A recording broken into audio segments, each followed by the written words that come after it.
Yo, what it do, y'all? It's your boy, Coach Carl. Mr. 57 is the new 27. And on today's episode, what we're going to talk about is boxers. That's what we're going to talk about today. Lightweight boxers. It's a lot of them out there. They showing up all over the place. They 130 to 135. They hitting hard. They fast. They got muscles. The whole 9 yards. But why come they not fighting each other? Now, y'all know how the game go. We got a couple of big name fighters out there, and then we got a couple of up-and-coming fighters out there. But let's get to talking about them. Let's get to talk about their styles, and let's try to figure out who does better with who and why they not fighting each other. All right, now let's start at the top. Y'all know the first name gonna come out my mouth is Gervonta Davis. We got a monster right here. We got a guy that I don't know what to think. I mean, I seen the boy got skills. I've been watching him since he was in the amateurs. The boy got mad skills. He got mad comeback games. So you could be beating him at the beginning of the fight, and he come back and drop that fifth board beat on you and knock you out. Now, I'm having a problem understanding why he don't think that's going to work with everybody. Because he's taking a lot of fights that I wouldn't take, and he looking over a lot of fights that I would take. Like, number one, he had a choice between Ryan Garcia, Devin Haney, Teofimo Lopez, Shakur Stevenson, Gary Russell. He took Ryan Garcia. Well, Ryan Garcia is not highly regarded as one of the best in the category. He been in the top 5, but he ain't one of the top 5 to me. He's just a solid boxer, but he ain't fighting none of the top 5 either. He chose Gervonta. And once he got hit with that one little blow, he went down like a sack of potatoes, didn't get back up, didn't care about finishing the fight, and just wanted to make that paycheck. And now he talking a lot of trash about wanting to get back in there again, but it's all about that paycheck again. Now, I'm having a hard time understanding why Gervonta didn't take Devin Haney, why he didn't take Tevin Farmer, why he ducking Gary Russell. And now I'm hearing talks of 2025 being his last year for boxing. But who he's scheduled to fight next? Lamont Roach, another guy that I watched in the amateurs. He was pretty good in the amateurs, but he ain't did much since he been in the pros. His record ain't that bad, but he ain't did much since he been in the pros. He ain't fought no big names and won. So he ain't highly regarded on the WBC, the WBA, the IBL, IBO, all of those different organizations. He ain't highly regarded. But he fighting Gervonta. Know what's going to happen in that fight? I predict right now, if he lasts 6 rounds, he going to get knocked out. I don't see him surviving it because I don't think he got enough skill to outdo a puncher. Then you got Devin Haney, who's 31-0, who fought guys like Lomachenko, George Kambosos, Joseph Diaz, Linares, Gamboa, you name it. Devin Haney been fighting them all, and he didn't beat him. And he fought Ryan Garcia, and he got beat, and that's suspect because Ryan Garcia was noted to be on some kind of enhancing drugs. You know how that go. I think Ryan Garcia would have put up a pretty good fight from the beginning, but that just took away all his credibility. So we're not even going to talk about Ryan Garcia. He 24-1. But we're not even going to talk about him because when he lost that fight, or should I say got that fight taken away from him after he lost to the Gervonta Davis fight, he's a non-issue because we don't know if he's, when they say, like they say back in the day, when you get caught, it don't mean it's your first time. It's your first time getting caught. So we got to think about that. Now we got Lomachenko. That's my favorite. I've been watching Lomachenko since he fought in the amateurs, since he won those gold medals. And I thought that dude was a beast. But I thought he came to America and fought Orlando Salida. And I think they put Orlando Salida out there because he's a dirty fighter. He was hitting him with low blows. He was kneeing him. He was elbowing him. He was doing everything he could to win the fight. And at the end of the day, he ended up winning the fight. They ain't take no point away from none of them low blows. And so I guess the WBC realized that after that, we got to go and get Lomachenko another shot. So they gave Lomachenko another shot because they felt like that shot was unfair. And they put him up against Gary Russell, which is one of my favorites. Know him from the amateurs. And Gary Russell went out there and did the best he could, but Lomachenko was just too much. He was too fast. He was too smart. He came from too many directions. And people like to hate on Lomachenko, but half these boxers out here right now look like Lomachenko. So what you hating on him for? Lomachenko 18-3. And he only lost to, Orlando Salida, Devin Haney, and Teofimo Lopez, which that Teofimo Lopez fight was suspect. But that Devin Haney fight, he was catching Devin Haney at the end of the fight, and they had Devin Haney winning in rounds that Lomachenko was beating the stew out of him. So you don't know who's in whose pocket. I'm just saying. George Kambosos, that's my dog. All them tattoos, and that boy can box. But the thing about it is he just, he was taking big names. And when you're taking big names, you're taking a chance that you're not going to be winning. So he didn't beat Lomo. He didn't beat Haney twice. Haney was just tailor-made for him. Had that jab on fire, and he was moving around, and George couldn't figure out what to do to get close to him. And so after two losses, and then George went on and hibernated for a minute, got himself together, but he came back and he lost to Lomachenko, which was the same kind of fighter, just more experience and better skills. And then you got Isaac Cruz, who nobody ever heard of until he beat the fight before he fought Gervonta. And then all of a sudden, Gervonta made him a star, and everybody thinking that Isaac Cruz is the next coming.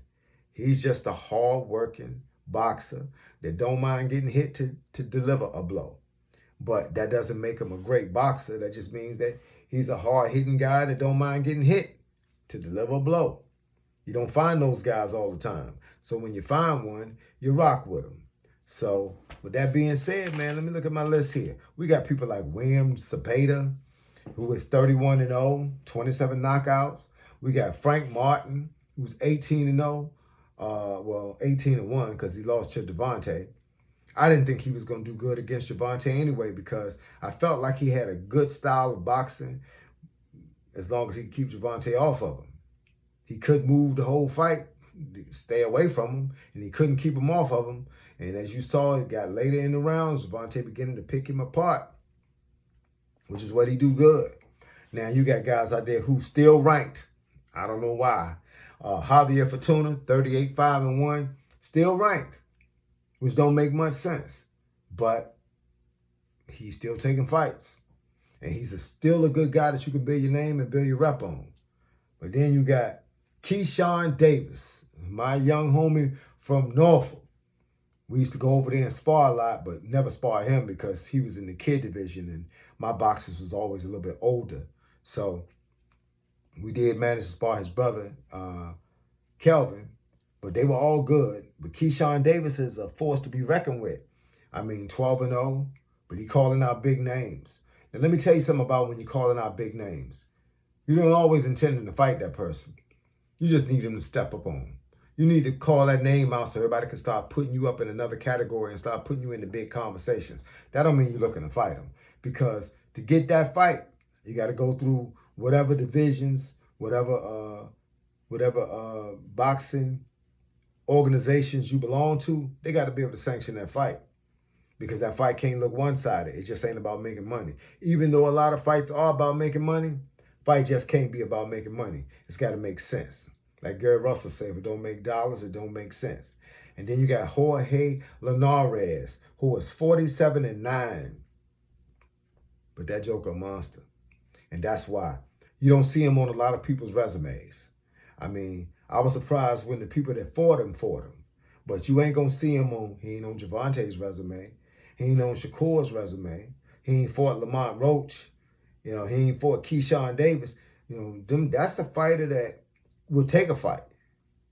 But you better be ready because you think he a stepping stone, you might get stepped on. You feel me? But so I want to see the best fight the best, and I want to see these guys stop ducking each other. I think these guys got great styles. In most fights, I see Gervonta winning because he can box and he can block. and he can deliver a massive left when it come down to it. He can survive a whole fight, be getting beat the whole fight, but then come out and knock you out like he did Santa Cruz, and like he did half the people he fought. Rolly Romero. But then you got guys that's got the skills to pay the bills, that can dance around, and they may be able to dance around for the entire fight and just pop you from a distance and you never be able to get your get back. Guys like Shakur Stevenson. Then you got guys like Teofimo Lopez that I believe would step up to fight Gervonta. I believe Teofimo is a force to be reckoned with. Teofimo is the man. I remember when he won certain fights. I remember when he moved up in weight and he beat Josh Taylor. That was a serious win for him, you know, because Teofimo, man, people be taking him shortly, but he beat Jermaine Ortiz, you know. He beat Loma, but he lost to George Kambosos, who just happened to have his number. So these guys is mixing and matching and mixing. But against all of them, I mean, I would throw Gervonta in there against all of them simply because Gervonta's a thug. He's a thug boxer. And it's hard to beat a thug, you know, because he got a rep he's trying to live up to. He ain't trying to be pretty. He going to get grimy when it comes to training. And he going to come out there and he gonna slip the right shots to try to land that shot. But his power is immaculate. I just want to see him fight people other than people like Lamont Roach. You know, because, you know, Gervonta, he beat Ryan. He beat Rolly. He beat Isaac Cruz, which gave him a fit. And he beat Frank Martin. But all those guys ain't nobody. They not Devin Haney. They not Lomachenko. You know what I'm saying? They not Teofimo Lopez. They're not Gary Russell, who's been asking for a fight with almost anybody that'll take a fight on that level, because Gary Russell, believe it or not, is still on that level. Still got that hand speed, still got that power, still know how to move around. He's got that IQ because he's been in the game for a long time. All I got to say is the lightweight division is wide open. There's so many names in the lightweight division that you don't hear about some of these people. But then you start throwing guys who got 9 fights. You start throwing them in the big part of the conversation. Like Abdullah Mason. I don't think his name should be up there in the big part of the conversation. I just watched his last fight. And he got dropped twice by a guy that was basically trying to build a rep. So anybody can beat anybody. It's just, will anybody fight anybody? That's the question. You got a lot of guys that would do really well against each other, but are they gonna fight each other, or they're gonna keep fighting other people, and they're gonna do like Mayweather. Mayweather is famous, or was famous, for promoting a guy that you've never heard of, and promoting that guy to the point where you think you know him, and then you start telling your friends, "Oh man, Isaac Cruz is a beast," but you've never seen Isaac Cruz fight, and then he come out there and he survived a Gervonta Davis fight, and now all of a sudden he the man. Now he can get big fights and all that, man. Hey, look, y'all know how it is. Some of this stuff is twisted.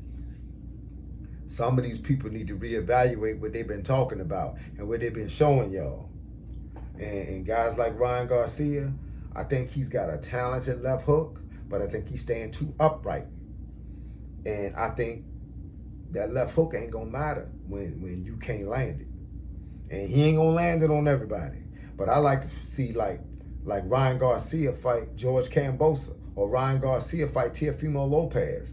I like to see Isaac Cruz fight Shakur Stevenson, because that's a bulldog against a guy that can move around, that can eliminate, that can basically shut the bulldog down.